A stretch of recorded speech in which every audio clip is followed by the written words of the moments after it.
السلام عليكم ورحمة الله وبركاته. ومركل المقال كحية channel كعلم السيدي. فضلا هدي أي تهاي مركل ورئيس أصوب وغطي channel سبسكرايب صار كمبريل كنفرو لايك نصار سيادة نقول يرجلسو هدي مقال كوان فعي. ما نحن قادم دونا كلاسيكا فورم 2 مادة حساب يعني قادم دونا وحنا كقادم دونا 10 كيني سدحات وحنا سوق قادني إلا 14 سوق قادني 10 كيني سدحات يعني قادم دونا هدي على ود الأوكرال نقضه. ما نحن قادنا terminating and repeating decimal waxaan ku jirnay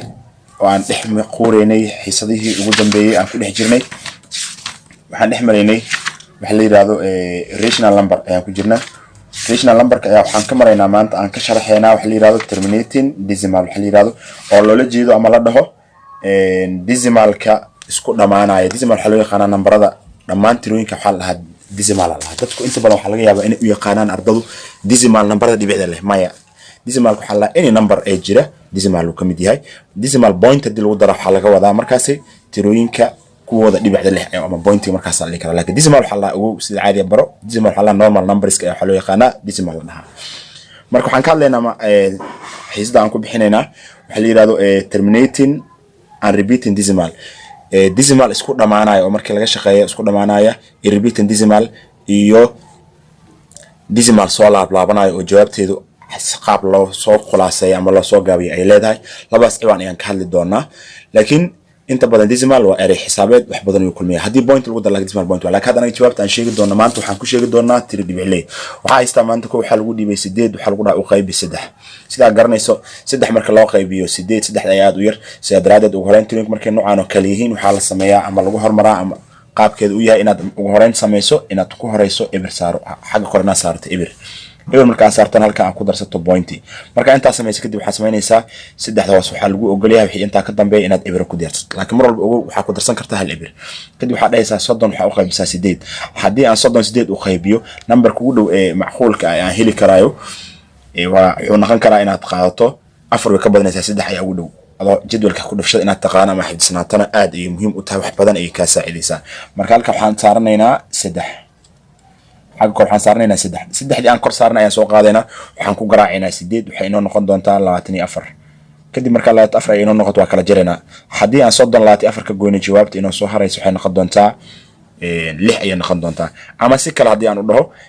eber 4 kama goodo hal soo qaado halka wuxuu noqonayaa 10 halkii aan ka soo qaad 13 ayuu noqonayaa markii loo raro dhinaca kale 10 markuu noqdo waxa ku darsataa eber 10 eber ku dar iska 10 kale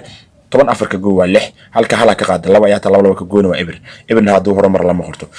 marba hadii aad kor point 0 aad soo point aad soo saaratay 0.3 ay ku saaran tahay haraaga waxa ku sii daraysaa eber ilaa iyo xisaabta ay soo dhamaanayso hadii isku dhamaanayso hadii isku dhamaan weysana qaab loo xalay ay jiro arki doonaa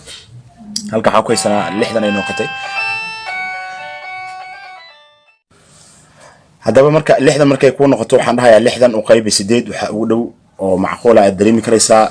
waxa ugu dhow 7 ina saarato 7 marka 8 ku dhufato waxay ku noqon doontaa content iyo waxay ku noqon doontaa 6 ay ku noqonaysaa marka kor waxa saaranaysaa hadana 7 ay saaraysaa marka kadib waxa dhaysaa 7 8 ku dhuf waxay noqon doontaa waa content iyo 6 kala goo kadib waxa ka soo haray halkaas 6dan hadii content 6 laga goo waxa ka soo haray 4 afarta waxa ku daraysaa eber waxay noqonaysaa 40 kadib waxa dhaysaa 48 u qaybi 48 u qaybi waxa ugu dhow min 5 ayaa ugu dhow sida caadiga ah 5 waxa ku filaysaa 8 waxay noqon doontaa 40 ay noqonaysaa marka 40 noqoto kala gooy tiradan waa isku dhamaatay tan waxa loo yaqaanaa terminating waa tiro hadii la qaybiyo isku dhamaanaysa hadii nidaamkeeda loo maro terminating decimal ayaa lahaa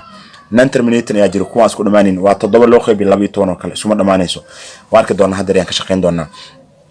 waxaan dhahaynaa 7 u qaybi 12 uma qaybsanto ugu horreyn waxa ku hormarinaysaa sida hadeer oo kale eber dhibic ku hormar kadib marka eber dhibic ku hormarto bartan waxa ku darsan kartaa oo lagu ogol yahay eber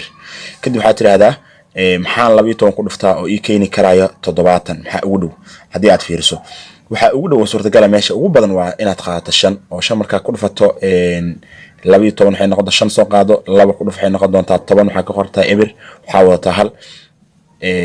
5 soo qaado marka kale hal ku dhufo waxay noqon doontaa 5 halka wadatiya ku daraysaa waa 6 6dan ayaa ugu dhow kala mid jiraan kala goo marka eber ku goo waa iska eber 7 halka goona 7 6 ka goona waa hal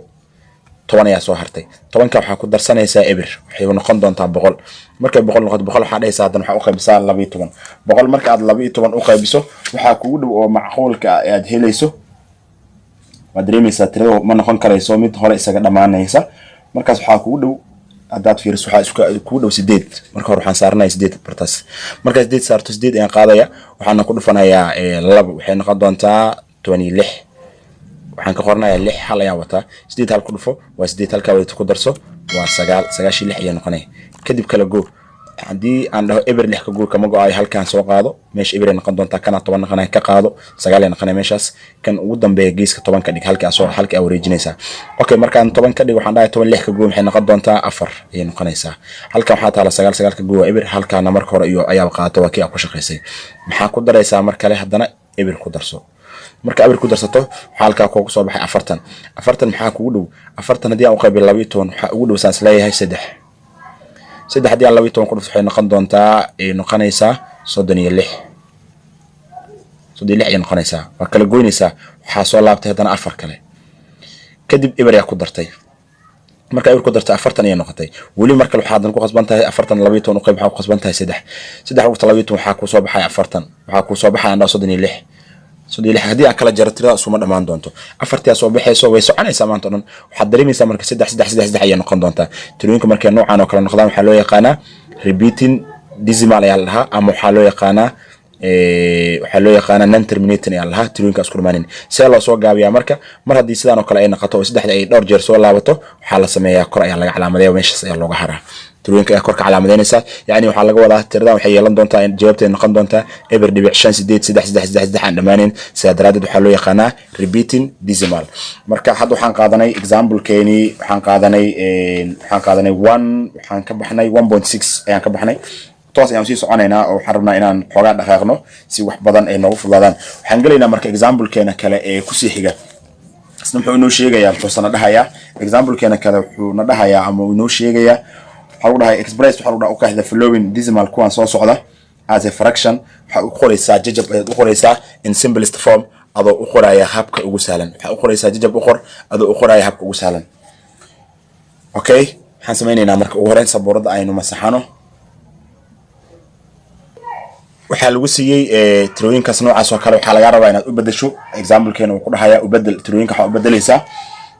sida example ku dhahayo fraction ayaa ka dhigaysaa markaan tirooyinka aan rabo inaan fraction ka dhigo aad ay u sahlan tahay waxaan dhahayaa maadaama aan haysto eber dhibic 85 aan haysto waxaan fiirinayaa pointiga imise god ayaa ka dambaysa waxa ka dambaysa laba god waa 8 iyo 5 waxaan sameynayaa xariiqda fraction ka waa taqaana hooseey waxaan ku qorayaa laba eber sababta waxay tahay waxa ula jeedaa pointiga waxa ka dambayso laba tir waa qaab ugu sahlan ayaa maraya kadib waxaan dhahayaa booska point uu ku jiro bedelkeed waxa galisaa hal hooseeya kadib eberkii maca point isla tuur kor waxa ku qortaa 85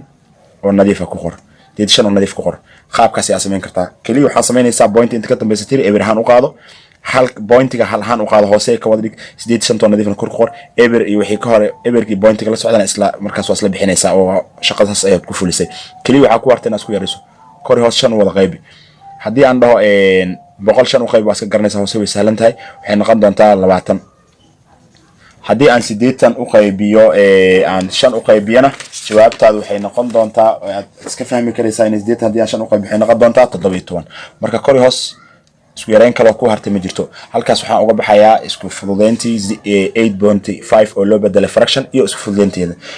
qodobka labaad lagu qoray muxuu yahay numberkan haysta 3 1 2 3 4 pointiga 4 tiri ka dambayso xariiqda fraction kala imaaw 4 eber hoos ku qoro marka 4 eber hoos ku qorato point ay yaalo point waxa ka dhigtaa hal horgala kadib halkan ma tuuraysid maanta caad u qaado waxa tiraahdaa 1 3 4 5 6 qoro kadib waxa tiraahdaa kor hoos maxaa ka dhaxeeya ugu dambeyn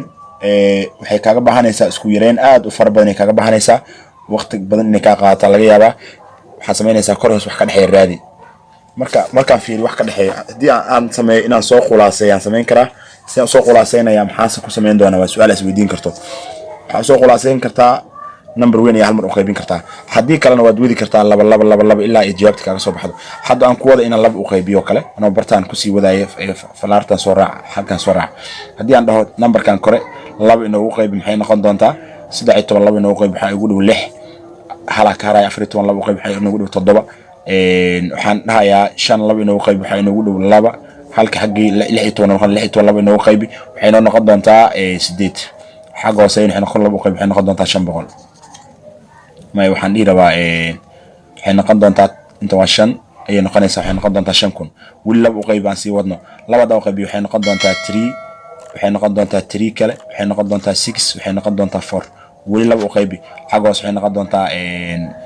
waxay noqon doontaa 25 ayaa ka soo bixaysa halkaas konton laba u qaybi 25 halka xaraacaysa eber wili laba sii qaybi ilaa tirada ugu dambeyn jawaabta aad ka gaarto maxaad ugu dambeyn helaysaa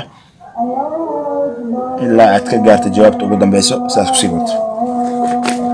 laakiin jawaabta ugu dambeysa wax laba u qaybin ayaa ku wadaysaa ugu dambeyn jawaabta ugu dambeysa aad helayso waxay noqon doontaa waan soo khulaasaynayna waqti aad inoo haya daraadiis jawaabta ugu dambeysa waxay noqon doontaa 800 waxay noqon doontaa jawaabta ugu dambeysa waxay noqonaysaa inaad tiraahdo 841 la hoos dhigay maxaa la hoos dhigayaa ugu dambeyn 841 la hoos dhigay maxaa hoos dhigaysaa waa gabagabadii ansarka marka aan soo yaryaraysa kadib waxay noqon doontaa 625 waxaadna ku wadaysaa laba qaybin ilaa ay jawaabtan aad ka hesho laba ayaa kor hoos ku wadaysaa halkaas ayaan ugu bixinaa cashirkeena maanta aad ugu mahadsantahay la socoshada